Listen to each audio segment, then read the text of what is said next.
This is a continuation. This is the second installment of the new series for the digital Cracker Barrel called Top Flaps. And it's specifically top flaps after the first. The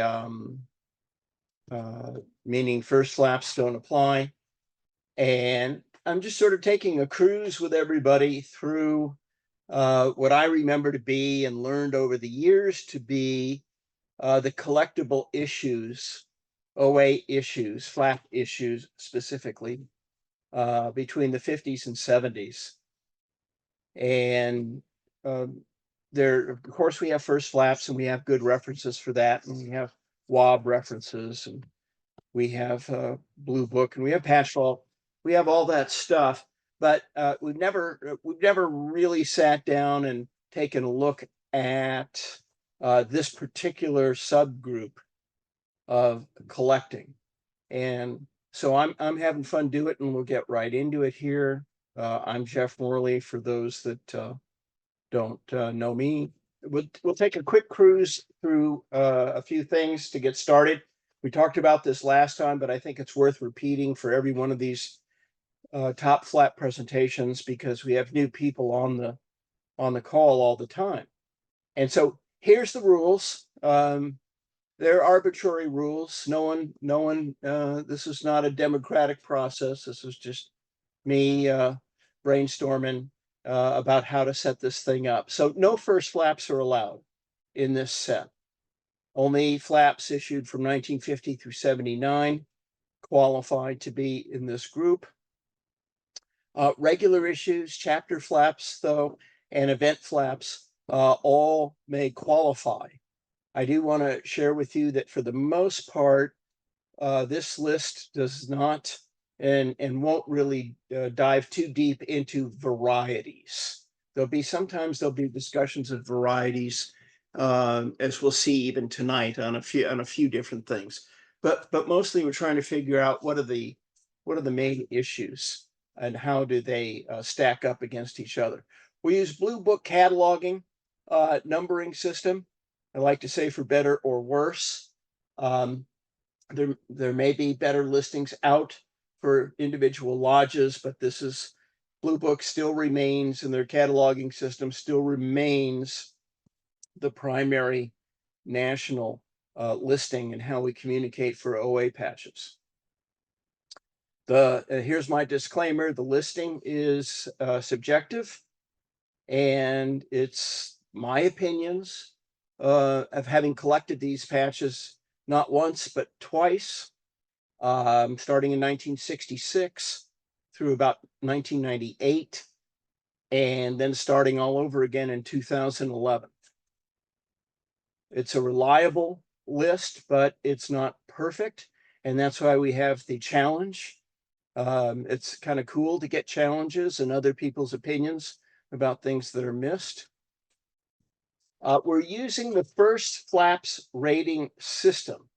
For those of you that know this system or have seen it before, it was devised by a group of us, myself, Bill Topkis, and Tom Gould, for first flaps. It's a 10-point system. And we devised it in 1992 to be able to talk about the comparative scarcity of the first flaps against each other, as opposed to price lists. Now, in first flaps 1998, we did have price lists for that period of time. We didn't in the original book, I don't think. And price lists are great. Prices go up and down, all of that stuff, but the scarcity ratings don't change against each other that much. So this is a reliable rating system. And then I'm a big believer in letting the marketplace determine what patches sell for. And I leave that up to the dealers and the buyers to figure out how all of that works out. Just to give you a sense, and this is true in first flaps, not every first flap that is a 10 sells for the same price. There's actually quite a range in even the better ones, the 9s and 10s and so forth. even above 7. But and that's just the way that it is. Supply and demand, and local supply and demand really influences price, but it doesn't change scarcity per se. And so that's where we'll go. Real quickly, starting a 1 through 10, most common, readily available in quantity. Common is readily available. Uncommon is available, but may require minimal searching. An obscure patch is modestly difficult or challenging to locate. A number 5, moderately rare, is difficult to locate, but they appear regularly. A 6 is rare. They have demand because of their scarcity and are prized once they are obtained. 7s, you're now starting to really get into the cream of the crop over here with the extremely rare patches. They can be very challenging and rare. And patches in this category are generally considered to be pretty special by local collectors and national collectors alike. Scarce, now we're talking about how many patches might exist or examples known. You pick them up one at a time when you have a chance. If you're working on that part of your collection, if for a first flap, for example, a 30-40 examples known might make a scarce or a scarce patch on a national level. But on a local lodge level, 30 or 40 examples known of your best patches for your lodge would, be pretty common. So we scale things down. For a local lodge or a local area, you can divide the numbers I'm showing here by 10. So an 8 for a local lodge or area might be 3 or 4 examples known. And that would be sort of the equivalent. Number 9, really great patches, extremely scarce. They're not quite 10s, and then 10s are the most scarce and the best flaps there are, or best patches there are. Typically fewer than 20 known examples nationwide makes a 10. If you're talking about your local lodge, well, if there's 2 known of your best patch or a patch, that might make it a 10 in your local lodge. Again, the multiplier is about 10%. So again, it's subjective, but it gives us an idea, and you may have your own thoughts. I'm a big research guy, and getting back to what Brian and I were talking about before we started over here, I use these books, lodge listings and catalogs. I have a bunch of them from the Blue Book days, and I've gotten more and more of them over the past 10 years or so. I pick them up when I see them, again, not because the books themselves are valuable, but because the information in these books is so incredibly useful. So you can scan down this list real quick, take a look. If you want this as a bibliography, when Larry posts the video on YouTube, just go to the YouTube and then look at the video, and you can copy down the bibliography. But it gives you a sense tonight that we look at a lot of different national listings over a period of time, going way back to the start. And then we really get into regional and state listings as well. And the state listings, the very first one I'm aware of started in 1957, but then they really got going in 1961, and the early 60s was the heyday of the regional and state listings across the country. So let's get into the patches now. And we're going to start with this one just right after I tell you that we're not really going to dive deep into varieties. What am I going to do? The first one I'm going to show you a couple varieties. So let's take a look at this. This is the Lodge 74 Timu flap from Dubuque, Iowa. This is the rolled edge. The cut edge is a gear flap that looks like this. It's a beauty. This is the F2A. I've given it a 5 rating. It used to be restricted. The first flap was very highly restricted. I think it had a no trade restriction. It might have been different from that. It's hard to get some of this restriction information from 50 years ago. But down below, you see a couple varieties. You see an F2A and you see an F2B through C. And the F2A, can you see the coarse twill on your computer screen on the F2A? And then on the F2B and C, you see a finer twill. I don't like all these twill things and thicknesses. I know some of you don't like it at all. Drives you nuts. But it does help us tell patches apart from different eras back in the 50s and 60s and 70s sometimes. And here's why these are here. The lodge flap was restricted when they had the F1. And then when they ran out of the cut edge F1s, they went to this rolled edge one. And in the early 1960s. And they had the same restriction on it. And it was still extremely tough to get one of these. Then they started to ease up on the restrictions. But by the time they eased up on the restrictions, the reorders of the patch came back and were coming back different. This is going back forensically now. This has allowed us with some of these lodges to actually go back and go, oh, yeah, that's the one when it was still restricted from, the early 1960s or mid 1960s, even though it got a lot easier when they reordered it. And that's why the 74 is on the list, in my opinion. Let's move into this group over here. Lodge 76 has some really good flaps, really collectible flaps over the years. The one up on top is the F2. It looks a lot like the F1. The difference being that the 3 red W's are spread out on this flap. The F1 has all 3 W's underneath the otter. That's a silver otter that's on the flap. This is a very old flap. It came out in the early 1950s. And I gave it a 7. It's an extremely rare top flap. And a nice addition to your collection. Sometimes you'll see if you take a look at the data, for example, over here, you see this was not pictured or listed in Jim Adams' New Jersey listing in 1974.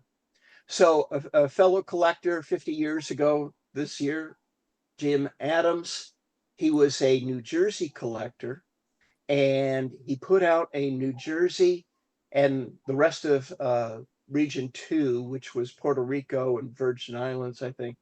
And he put out his own catalog in 1974 where he pictured the patches.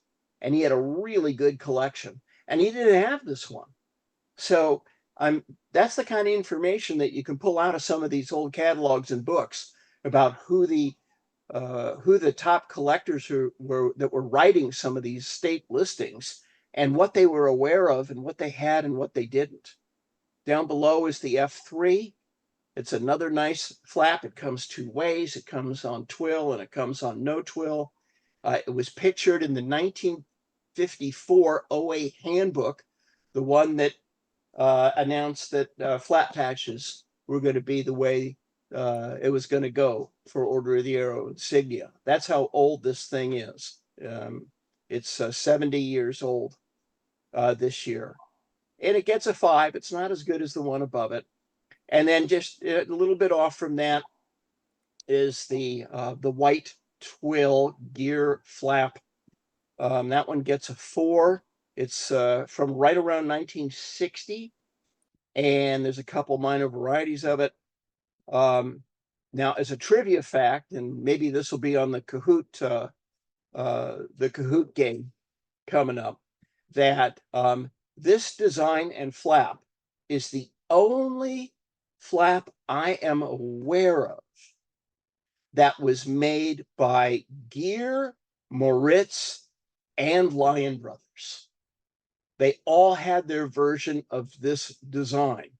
A lot of the lodges had 2 of the 3, had runs of their patches made by 2 of the 3 companies. But this is the only one that did all 3, as far as I know. Let's move up above over here. The 77 with the yellow border. This was on an expert, offered in the expert challenge for the first installment last time by Chuck Jaxel. And again, Jim Adams didn't have this patch either, and it wasn't even listed in Arapahoe for a long time. It just sort of flew underneath the radar. It's said to be a officer's flap. That's the comment that goes with it. When it first got listed in 1987, it showed up in the Arapahoe 2 supplement. It's a pretty good flap. It gets an 8. Down below is the Lodge 78 Quahati, solid embroidered, but notice that the direction of the background stitching is horizontal and not the normal vertical. This is an obscure flap. It was a very short run during the time that the Lodge flap was restricted 2 per life. And it's just one you don't see very often. I would say it's a good one to get. And below that, we have the Lodge 79 from Grand Rapids, Michigan. This came out in the mid-60s.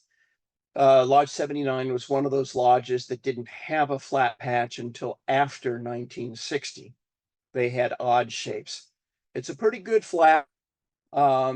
It rivals the F1 in terms of its scarcity.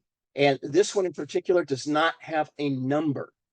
And it was the only run of these flaps that were vertically stitched that came out and did not have the Lodge number on them. It was a short run and it was restricted 1 per life when it came out. You have to go through a number of Lodge 79 solid flaps to find this one.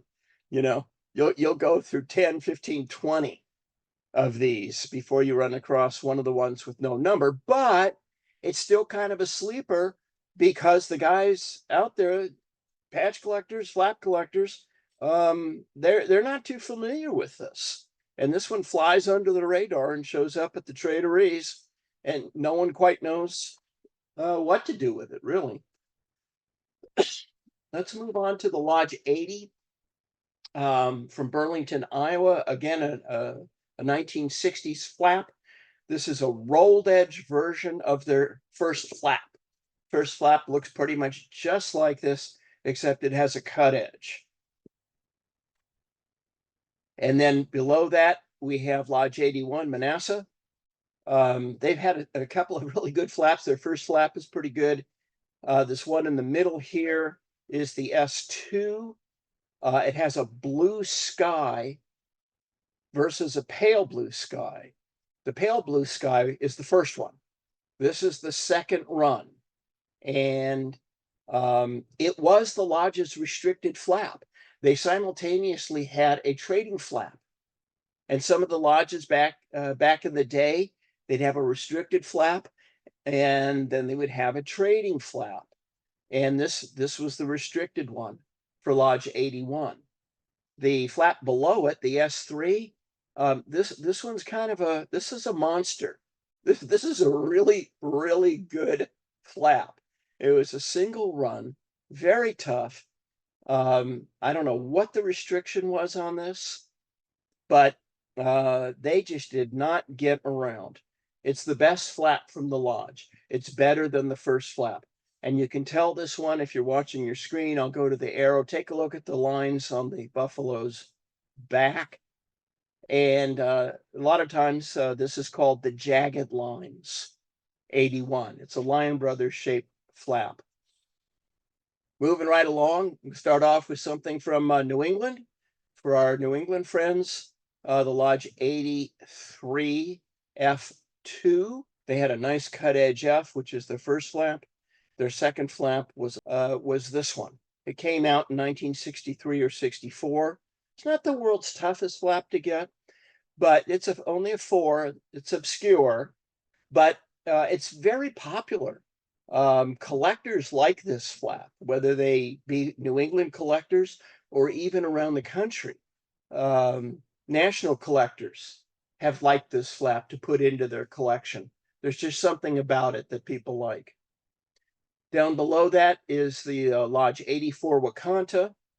They've had similar looking flaps during their existence, white twill with, what do they have on them? I forget, it's a Thunderbird. They have the Thunderbird on them. and the first flap is white twill, and then they have a solid version. This one came out after the first flap. It's the second one. It's made by Lion Brothers, and the design is different on this one from any of the others. Completely different. And again, it's an obscure flap. It may be better than that. It may be a moderately rare flap. It may deserve a 5. But if you had to have one flap from this lodge besides the first flap, this would be the flap that you would want to put away in your collection. Let's go back to down to the bottom here. Seminole Lodge, great lodge out of Florida, Tampa, Florida. This flap came out in 1960. This is one of those lodges where their first flap was a solid embroidered version of this, and then their second flap was a twill. It's just sort of the opposite of the way it mostly goes, where the first flap is the twill one, and then they turned it into a solid. Not the case with Seminole when this came out. It was made by Lion Brothers. It's highly prized in Florida and in the South, and it's respected greatly around the country as a pretty good flap to get from Lodge 85. I'm going to show you these Lodge 85 flaps as well. The multicolored ones, they're not well understood. And if you are looking for bargains and have the patience to print out this picture and take it with you to a Trade-O-Ree, you can find yourself a pretty good flap that is flying under the radar. The first one, the S2A, and it's only the S2 because the original S was their first flap and had a solid blue background. But this is the first multicolored one. And then take a look at the one in the middle. They're very, very similar. And then they had a bunch of flaps that looked like these, for the next 20 years that nobody cares about. And they're sort of hard to sort out. But these can be sorted out. The one on top is the A, and it has no black outlines on the bottom of the lower clouds or the top cloud. And there were only 2 flaps they ever made.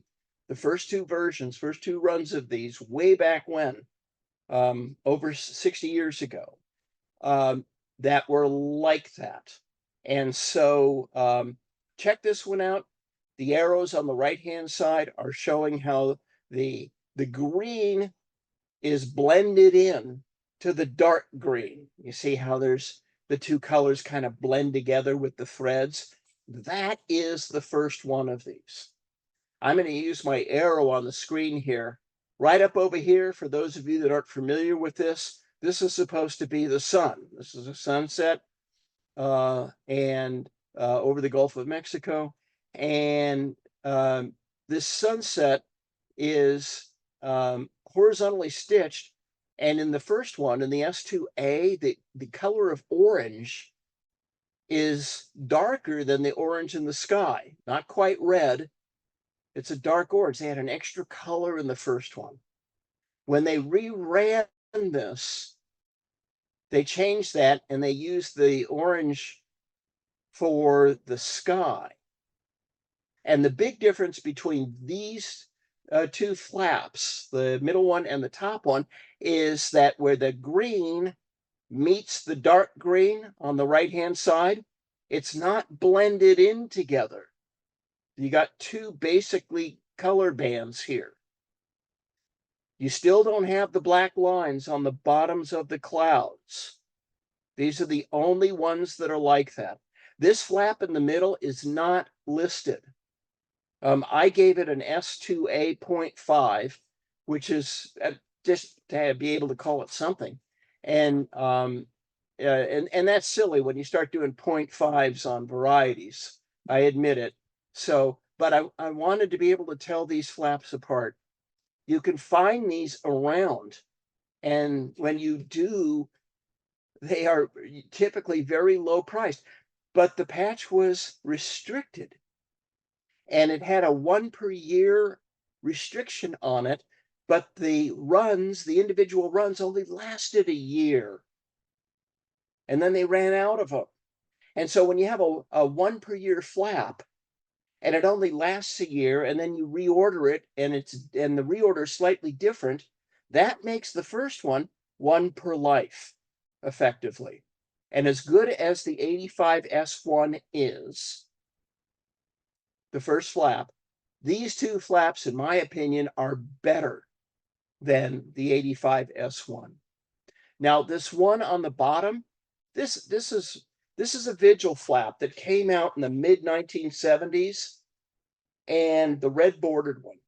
And you can see what I was talking about the clouds being outlined on the bottom in black. So all the other ones had these clouds like that. This is just an impossible flap to get. It's I gave it a 7. This is probably the best flap from Lodge 85. And you just never see it around. A lot of the Vigil flaps are really good ones because they didn't get around. Let's move on.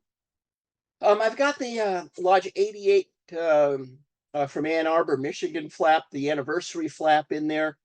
Some people would say, I don't know if that's good enough to make the list. Maybe it is, maybe it isn't. I only gave it a 4, though. That's about the bottom rating on the top flaps list. First flaps go 1 through 10. Top flaps, if it's below 4, we just don't have time to list all the other stuff. So this was a tough flap to get because it didn't last very long. They merged a couple years after it came out, or 18 months after it came out. They were 1 or 2 per member, and then boom, the lodge was gone. So some people had these, and it's just one of those weird, it's a Lion Brothers shape. Most of their flaps 88 are pretty easy to get. The Lodge 89s, they're a classic that goes way back. The F1 is this exact same design, but a Moritz shape. It had a no trade restriction on it. And the thing about Lodge 89, when they had a no trade restriction, and they meant it. You did not trade this patch. And they had agreement from the members, and the members would not trade this patch. And it was extremely tough to get a Lodge 89 flap. I always liked this flap because I thought the design was really cool. When I was a teenager, if you look at the design, you have these 5 stars over here, and then you have this smoke here, and then you have a couple of trees with a shadow from the fire. And those are the 3 W's, W, W, and then down here, W. And I don't know, when I was a teenager, I just thought that was the coolest idea to camouflage that in there. Then right at the end, before they merged, 1970, they came out with a solid embroidered version, again, Lion Brothers, of the same design. And so, but here's the thing, they were tough to get before the merger, and then after the merger, the new lodge did not enforce the no trade restrictions on the old flaps from the previous lodge. And so they did get a little bit easier to find. I've given them both 6s. Moving up above now to the newer name, Lodge 89. Their first flap is a large Lion Brothers version. This one is the 5th anniversary flap that came out in 1976. And it was a one-shot deal for the people that got them. And this is just an obscure flap to find. You can go through a lot of Lodge 89 Michigan-owned flaps that have orange borders. They all kind of look like this. The design we used for a long time. And then occasionally you run across this 5th anniversary flap. It's pretty good. In the middle, we have, for our California friends, the classic Canalino Lodge 90 flap from Santa Barbara. This took over for the Impossible S1 Canalino flap, which was one of the best flaps going in the 1960s. Again, had a no trade restriction, and it was for brotherhood individuals only. And they numbered them, and they did all the crazy stuff. I'm not saying I agree with all of that. It's just what they did, and they carried on the new restriction to the S3 to take over when the S1s finally ran out. It gets a 7. It brings a few $100, $300-400 anytime it comes up for sale. But they do come up, and you can get it. The Lodge 92 flap down on the bottom is it's a classic. It's the only flap Illinois Lodge made that looked like this with the tan or khaki background. But in the history of flaps, what makes this a special flap, and we've talked about this one before, is that this was the very first flap patch that ever said NOAC on it. And it also said host. They were the host lodge for the 1992, or excuse me, the 1971 NOAC. And this was the first of, this is the one that started all the NOAC flaps. We just got back from a NOAC this summer. I haven't seen the total list of how many NOAC flaps people think were issued. A couple hundred or whatever, with borders and this and that, and everybody had one and all that. Well, prior to this flap, nobody had one. There wasn't such a thing as a NOAC flap. Some of the lodges way back when issued odd shapes, rounds or arrowheads or whatever for NOACs, but not on a flap. So if you want the original NOAC flap that started it all, this would be the one that you want to get. It also happens to be the best flap from the lodge.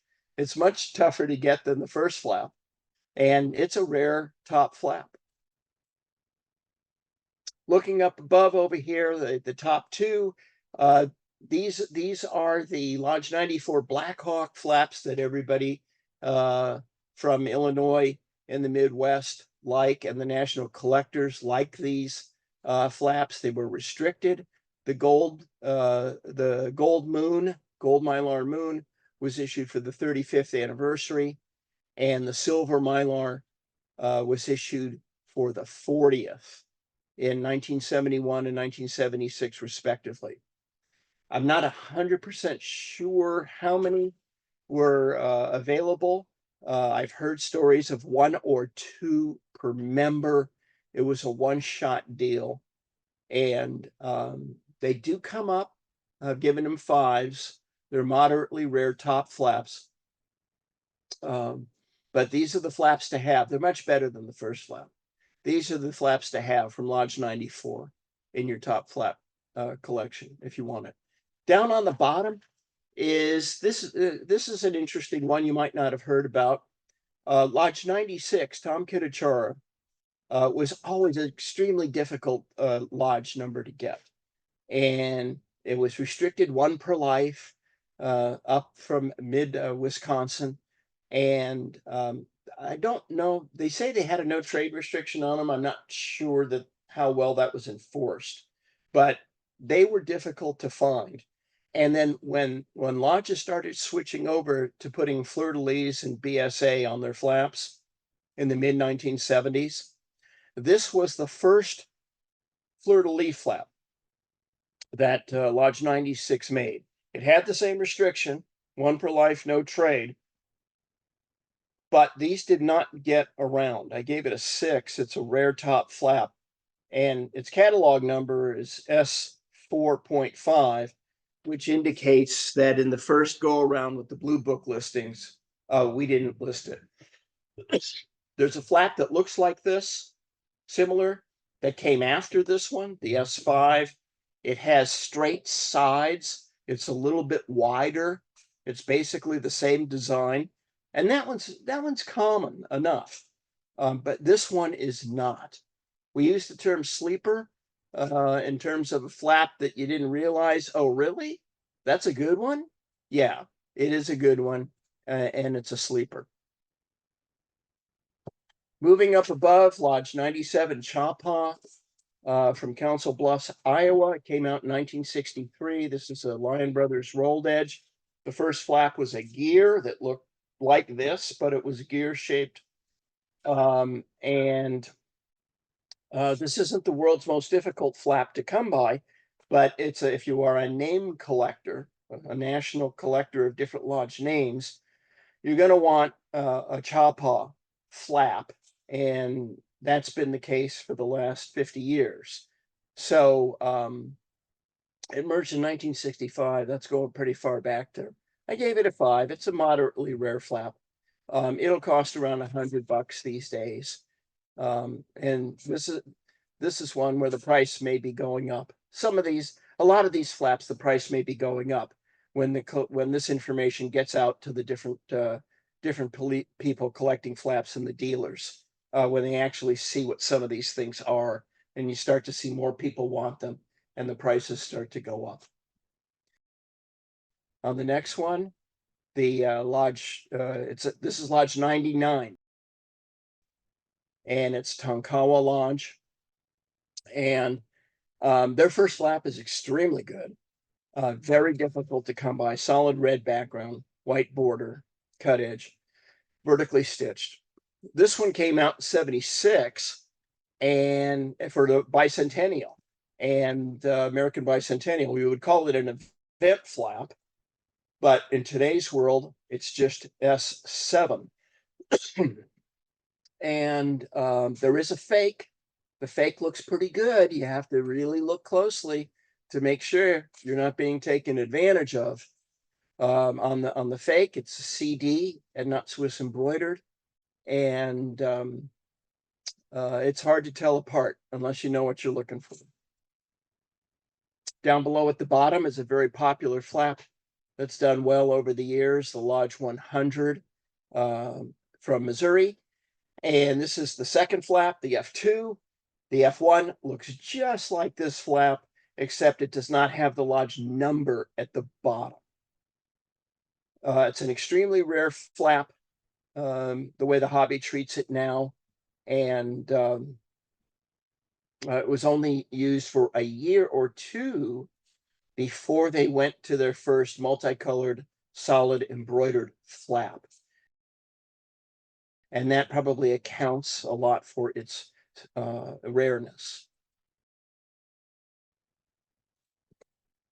Moving back down to Texas, we have Lodge 101 from Dallas. And this deserves a little bit of explaining, because the top one is an F1. And it's one of the few F1s that was incorrectly listed or described in Blue Book and not put into first flaps. So it was changed in first flaps in color. The Texas collectors had good evidence and proved it up sufficiently that this top flap with the red eyes and no Lodge number, that was really not the first flap, even though it had a first flap, an F1 catalog number. And so the patch that looks like this, that has yellow eyes on the owl, that was the one that was shown in first flaps in color. So we'll get the red-eyed one in here on the top flaps. It's not the world's most difficult flap to get. They come up regularly, and they do fairly well. People like them, and their price reflects that. Down below, in 1960, they went to adding the number to the flap, and that one is obscure. It's not quite as rare as the one without the number. And on both of these flaps, there are varieties that are listed in the War Shield and in Blue Book. Back to California for just a minute. We have the third oldest lodge in California is Miramichi Lodge in Visalia. And for those of you not from California, you're not going to know where Visalia is. But Visalia is the town and the city that is the gateway to Sequoia National Park. And the purple mountain on the flap is Mount Whitney. And you can actually hike from Sequoia to the top of Mount Whitney. It's one of the BSA hikes called the 14495 Club. You get a patch if you go all the way to the top on this thing and then come down the other side. Their flaps have been okay. They've done well. These cut edge solids up on top. People in California like them, and they trade pretty well. There's different ones, but the one I'm singling out here is the S3. Notice how the arrow shaft on the red arrow, a very, very thick arrow shaft. And if you had to pick one, this would be the one I would pick. The one with the very thick arrow shaft. It has a light brown face to the Indian. It's the S3. And then they have a couple of them after that have normal thin red arrow shafts, one with a light brown face and one with a very dark brown face, which is a pretty good one too. And then this was their anniversary flap. They came out with a silver border in 1972 for their 35th anniversary. It was 1 or 2 per member, Lion Brothers shape, and it's a good flap to get. It's a 5. Down below, we start to get into the Carolinas, and I know we have Carolina collectors on the call. I know we have guys from this lodge on the call. Please don't send me nasty emails or, exploding packages or anything if you disagree with what I'm about to say. But being on the opposite coast, this is the way it's played out for me. Of all the lodge flaps from 104, and I'm not talking about recent ones, I'm talking about that were issued in the 50s through the end of the 70s. This was the hardest one for me to get. And it was harder than the first flap for me to get. It's a chapter flap, that's to be sure. The council area covers military bases and Air Force bases, and this was one of the chapters. I gave it a 6. Back in the day when this came out, these flaps didn't even get listed anywhere because, we didn't list chapter flaps until 2002. And so only local collectors knew about these things, but the national collectors did not. And then, of course, in the discussion period, for those of you from this lodge and in this area, North Carolina, you can tell us more about this and how you feel about it and how it stacks up against like the S1 and other flaps. Lodge 105 has always been a good one from Sioux Falls, South Dakota. Their first flap is not shown here. It looks like the one on top, except that the red arrow points to the right instead of to the left. And small lodge, spread out, remote part of the country, restricted. They had no trade restrictions on these things, and they didn't get around too well. The F2 is cut edge version. I gave it a 6. It's a rare flap. The F3 is a rolled edge version, and that came next. That one's not quite as tough. I gave that one a 5. And then you get down below that and you get to the F4 that has the number stitched into the turtle. And there's lots of stories about this. And it's mostly at the level of stories. I've never seen any written documentation, but I've heard the stories for decades. And as best as I can tell, and other people have been able to tell, the number was the year you got inducted would be. So like I have one in my collection now that says 56. That means that whoever had this flap was inducted in 1956. But what isn't clear, though, was this flap available to everybody? Was it available to our deal members when it came out, or just vigils, or what? And maybe one day we'll get the answer on that. Right now, we don't have the answer on that. This next one, this is one of the brutes, the monsters of top flaps. It's the oversized S1 from Lodge 105. I gave it a 9. Some people might give it a 10. It probably fits kind of in the middle of that.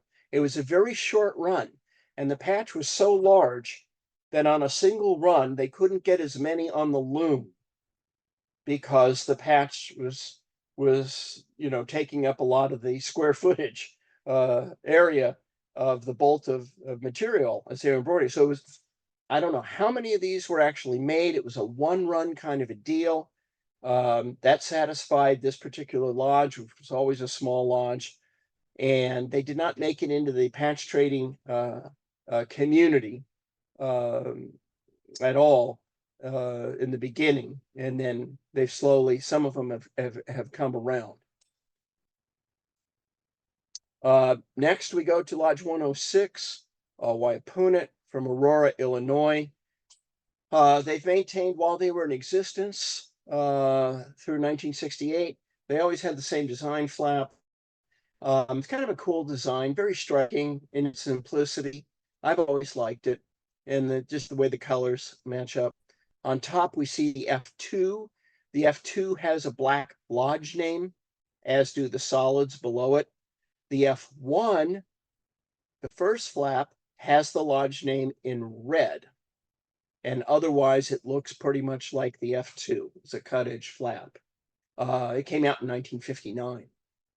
In the early 1960s, they went to a solid embroidered version. And here, again, this is an area that there hasn't been a whole lot of research. It's a little bit of, it's all of these flaps sell for about the same price. You can see I've rated the F2 as a 6, the S1A as a 6, and the S1B through D as 5s. So they're all kind of lumped together. But if you start parsing them apart, the S1A could really be called a separate issue. It's different enough from all of the other ones that we didn't call it a separate issue when Blue Book was done, and the Illinois collectors didn't push the point to call it a separate issue. But in hindsight, looking back on it, this is a different size flap, and it has a lot of little differences to it.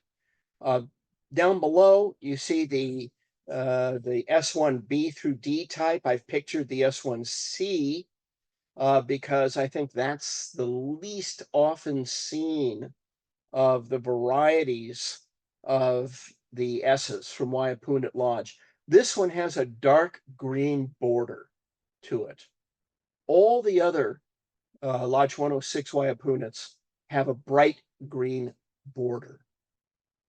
Up on top here, the Shawnee Lodge 109. This is the first one, the first multicolored one, the S1. Again, not the world's toughest flap. You can get this one if you want it. You can get it. It's not going to set you back too much. It's an obscure flap, but it's unique in its design. It was made by Lion Brothers in an oversized fashion, which is not their typical shape. And when it came out at the 1963 NOAC was the first time it showed up. And this was like, for the 1963 NOAC, this had the impact that the Malibus first had when they came out at the 1973 NOAC 10 years later. This was just such a striking flap. It's different from all the other versions that came after it. The color of the brown of the deer is a gray brown. The stitching is very tight.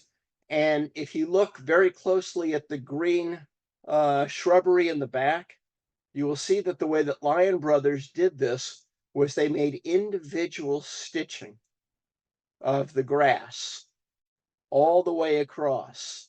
None of the other versions of this flap ever did that. They all just kind of lumped it all together and just sort of had a wavy bunch of green on the outside. This is the best looking version of it, in my opinion, and they've used this design for decades, and it's still popular. Moving down to Lodge 110. 110 is a lodge that people like to collect. Their flaps do very well when they're on eBay or at the Trade-O-Rees. People want them, and some of them are just pretty darn special. The first one here is the S2. It's an S1 with the narrow tail with 3 feathers, and it has a golden yellow arrow, and that was for lodge chiefs. And this flap is a 10. This fits the definition of what a 10 is. It's an official issue. They used it for a number of years, and they can be had. There's one on eBay right now, as a matter of fact, with a very high price. I don't know if they'll get that price, but it's a good flap. And it's much better than their first flap. Down below is kind of an oddball Lodge 110 Pokagon. It's also got the narrow tail. That's what we look for on the Lodge 110 flaps, versus a broad flat tail, which are all the latter ones. The narrow tail with 3 distinct feathers on the Lodge 110. But what's weird about this one is the color of the border. All the other Lodge 110s from this period have this explorer green bordering color, and this one has a bright green coloration to it. Gave that one a 6. We come up here with a couple of more from Lodge 110. These are the oddball versions of the Lodge 110 flaps. They're usually, these oddball versions were single runs. They didn't get around much, and you don't see them in older collections like you see the Explorer green ones. This one is a vertically stitched background, cut edge, again, narrow tail, 3 feathers, but the vertical stitching, that's what sets it apart, and the shape of the owl. And then the last one they ever made, right before they merged with Lodge 189, was the rolled edge version with a small owl. It's the only rolled edge flap they ever made. And it's a 4. These aren't the world's most valuable flaps, but if you had to have some nice flaps from Lodge 110 in your collection, these would be the ones you'd want to have. The new lodge from from that area, from Munster, Indiana, the new Lodge 110 has had mostly easy flaps. Their first flap is just like these two that are pictured. It has red writing, red arrow. They're most common. They're 1s. They're 2s. They're not even 2s. They're 1s. But these 2 flaps are good. They're hard to get. The top one has a silver arrow, silver writing. It was their Brotherhood flap, I've been told, and that it's a collectible flap from this lodge. The one underneath it in the middle is the gold arrow with the gold writing. This was again for lodge chiefs or lodge officers. This is a 9. This is one of the better flaps going from Indiana. And then down below here, we start to get in. We've got something from Tennessee. Over here, Lodge 111. Their first flap from 111 is always the flap that you're going to want to get from this time period from their lodge. But if you needed a second flap, their woven flap is pretty good. And the woven flaps were starting to come out in the early 1960s. And this is one of the better woven flaps from any lodge in the early 1960s. I gave it a 6. I don't know if it's as rare as some of the 6s, but the demand for this flap is so high. There just aren't enough of them within collectors to go around. and they'll bring a good price because of supply and demand.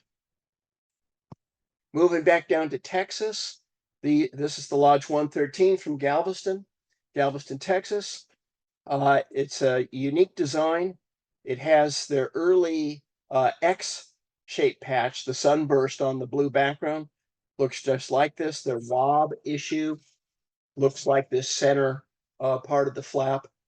And so when it came time for them to make a flap, I think they made their F1 in 1960 or so, that they just took their X1 and they put it on a flap and put a border on it without any writing to speak of, except for the lodge number and the 3 W's and stuff. But these are pretty good. The F1 looks like the F2, only it's wider, and that's how you can tell them apart. The F2 is about a 6. These do very, very well across the country. And then the first solid embroidered version of them, of this lodge, also does extremely well. The 1971 OA Illustrated Patch Handbook lists this patch as having a 2 per life restriction, which it probably did in the 60s. By the late 60s, that restriction didn't exist anymore. But when these 2 flaps came out, they were restricted and they were not easy to get. Now, here we come to a lodge, and there are some lodges, we run across them, where it seems like every patch they make is a great patch. And Lodge 116 from South Carolina, this fits that category. Lodge 116 has just a slew of great flaps and some other patches as well. The F2 is a highly coveted flap. It gets an 8, and the S1 also gets an 8, the black background one. The F1 looks like the blue F2 with black twill. It's on a black background, and I can't remember the listing on that now. It's probably gone up since First Flaps was made because the demand is so high. And one of the problems with this lodge is they would reorder their flaps just enough to get through one summer camp or one ordeal or 2 ordeals. And then they'd go back and reorder them, the next year or a couple years later. And it would come back different, or they would order it different. They would change the design. And so these flaps were not around for a long period of time. Most of them were single runs, and they can be quite pricey to get these flaps in your collection. Down below is the black on black Santee solid, which is listed as QS1. So apparently what went on over here was the lodge ordered this patch, but they wanted a red rolled edge on it. And it came back from Lion Brothers with a black rolled edge. And so they didn't like it. And they wanted the one that they wanted and not this one. And so originally the early blue books from from the time period listed this as just a regular issue, the black on black one. But then by the time Arapahoe came around, the story was starting to get out from the lodge that they wanted it listed as a Q or an S, a QS one. I'm not sure Arapahoe had that designation. Maybe that was a blue book thing, but in the later blue books, but and that's the way it got listed. However, the implication has always been that because it was rejected by the lodge, the implication is that the lodge sent them all back to the manufacturer, Lion Brothers in this case, and they got out from the manufacturer.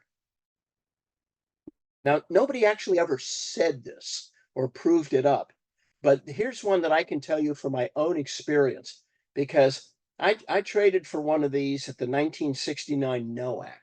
And then I traded for another one at the 71 NOAC. And these things were around. And it was the lodge members from Lodge 116 that were trading these flaps. It wasn't that they were coming out of Lion Brothers didn't let flaps out. I mean, that's one thing.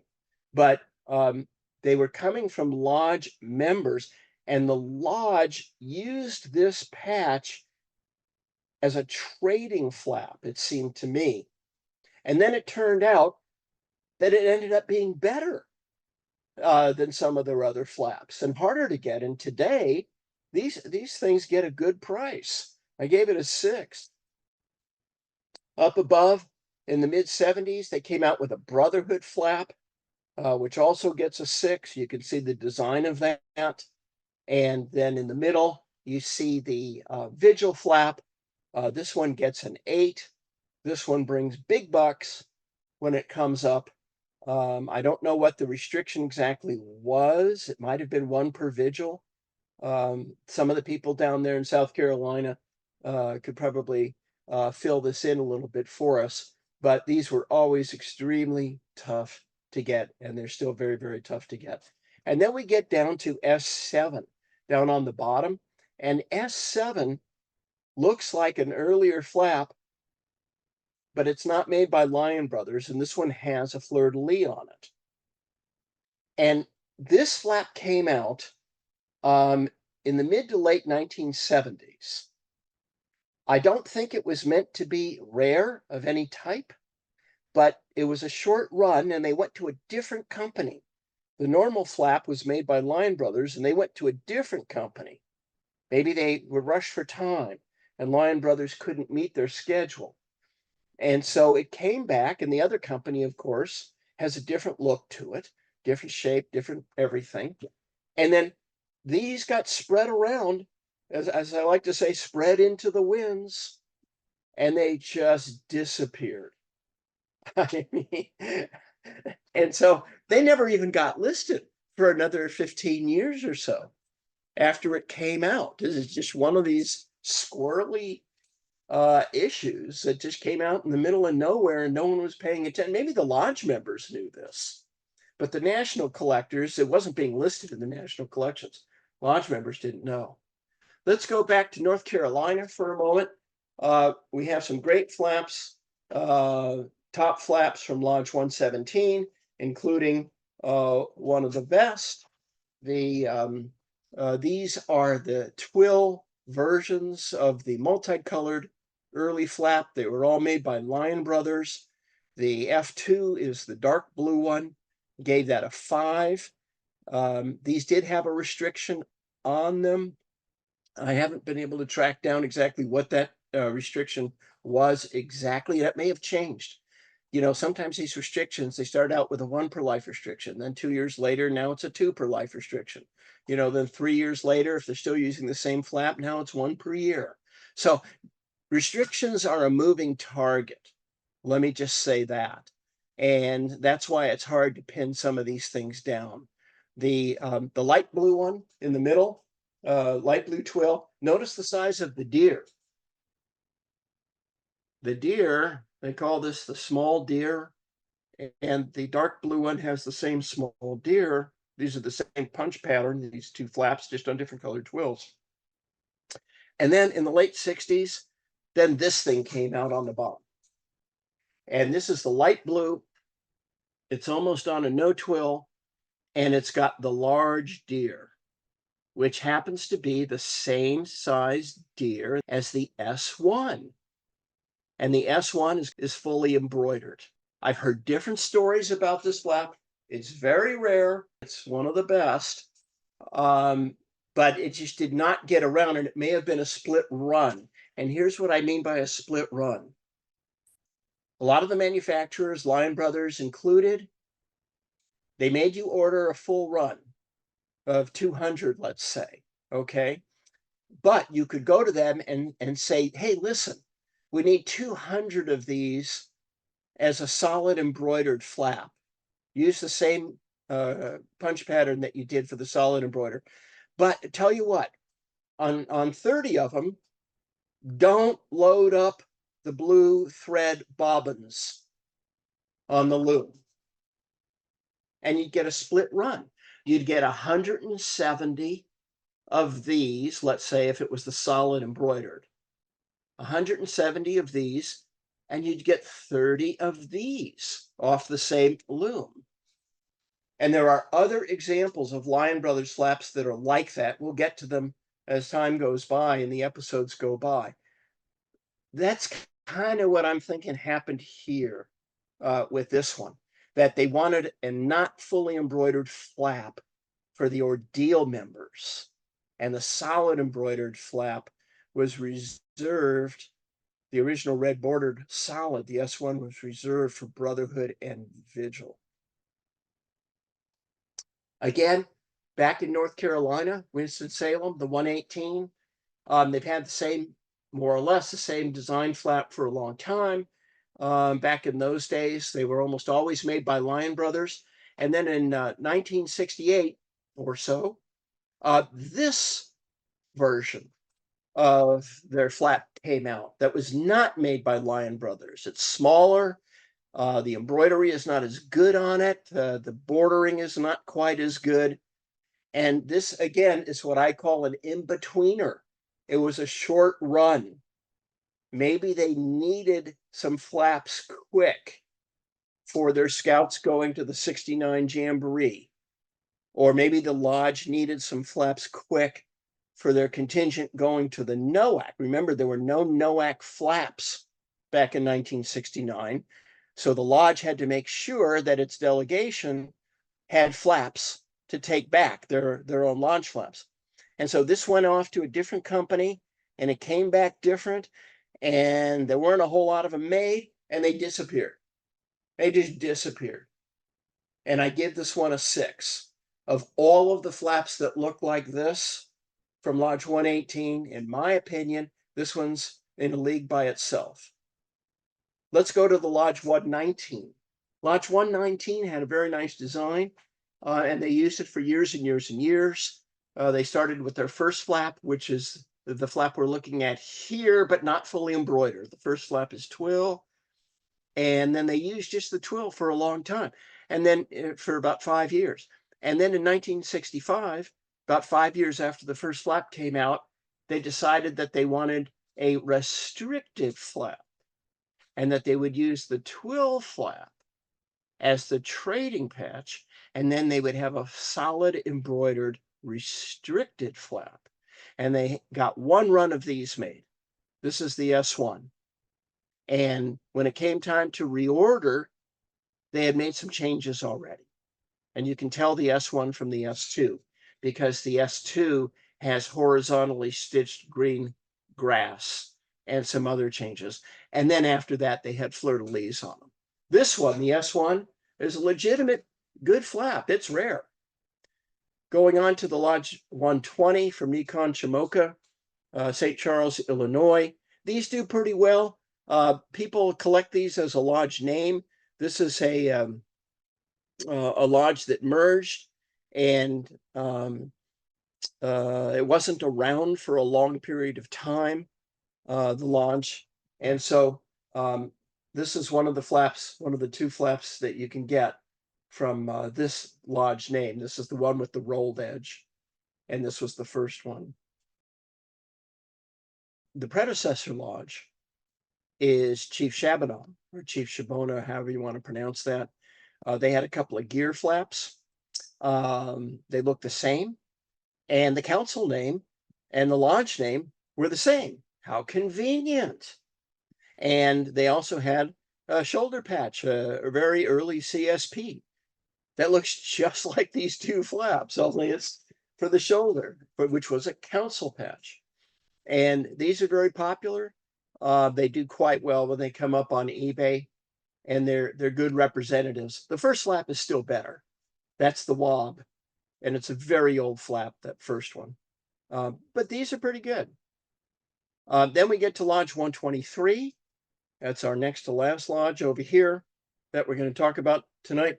And this is the F2. It's the oversized white twill flap with that unusual shape that some people call a dip point on the bottom of the flap.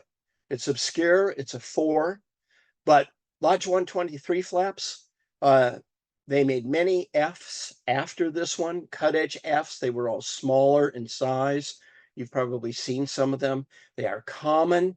They don't sell for much. From this lodge, you have the first flap, the black twill one, and then you have this one, the F2. And if you have to have a second flap from Lodge 123, this is the top flap I like in my collection for the second one. And then the last lodge we're going to speak of, we'll go back up to New England, Fall River, Massachusetts, Lodge 124. People collect this as a name because it ended up merging in 1972. This is the original name or the old name of the lodge. Their first flap looks like that one on top, except it's got a cut edge.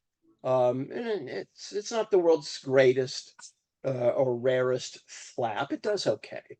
And then this rolled edge one kind of does about the same, although it's a little bit easier. I only gave it a 4 as an obscure top flap. And this rolled edge flap on top with the yellow border is the most available flap from this lodge name. If you're going to get a flap, you're probably going to see this one first. Now in the middle, we have the best flap, in my opinion, from Lodge 124, and that's the 25th anniversary flap. It came out in 1963, so it's an old flap. All these flaps are Lion Brothers, by the way. And I gave it a 6. I don't know if it was restricted or not, or how they went about. Maybe our new Rob or Roy, has some information to fill in on that. But I consider this, the anniversary flap, to be the best flap from Lodge 124. It's better than the first flap, in my opinion. And it has a very unique distinction. It was the first anniversary flap that said anniversary on it that was made by any lodge, as far as I can tell. And because cataloging was an art, not a science, and still is, but back then, this flap, even though it was an anniversary flap, and anniversary flaps didn't get listed, this flap got listed. It got listed in Blue Book 1963. For whatever reason, this was the very first flap that said anniversary ever to get listed. And now, of course, there's been hundreds and hundreds of anniversary flaps made, maybe thousands, and they all stem from this one. This was the first one. And then on the bottom, very popular flap. They went to a multicolored version in the early 1970s, right before they merged. This one had a 2 per year restriction on it, according to the 1971 Patch Illustrated Handbook.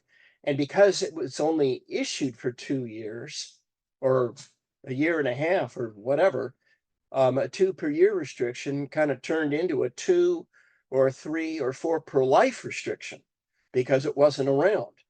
And they trade very, very well. And it's a nice flap to have. Any of these Lodge 124 flaps are nice flaps to have in your collection alongside your first flap or anything else that you have. So we've gotten ourselves to the end of this installment of Top Flaps. The next installment's going to be coming on November 4th, where we'll get into Lodges 125 through 170. My name's Jeff Morley.